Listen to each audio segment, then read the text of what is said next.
এই কোরবানি দেওয়া লাগবো না, না কইরা দিছে ঈদের আগে আর স্যালারি দিব না, এবছর কোরবানি দেওয়া লাগবো না, থাক।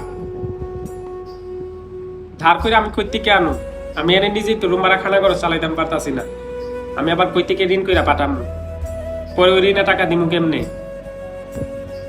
মানুষে আবার কি কইব, কোরবানি দেও সব সময় এই বছর টেয়া নাই, টেয়ার জন্য দিতে পারছো না, খালাস। আবার মানুষের কথা তুমি চিন্তা ভাবনা করো কেন? মানুষে দেখায় কোরবানি দেওয়া লাগবো, টেয়া হইছে না, কোরবানি দিতাম পারছি না, খালাস। এই বছর কুরবানি তোমার তৌফিকে নাই, ওই জন্য তুমি দিতে পারতেছো না। ওই জন্য তুমি কি মানুষের কথা ভাবলইব যে মানুষ এটা কইব হিটা কইব, কুরবানি দিয়ে সব সময় এই বছর কেড়ে দিতেছে না।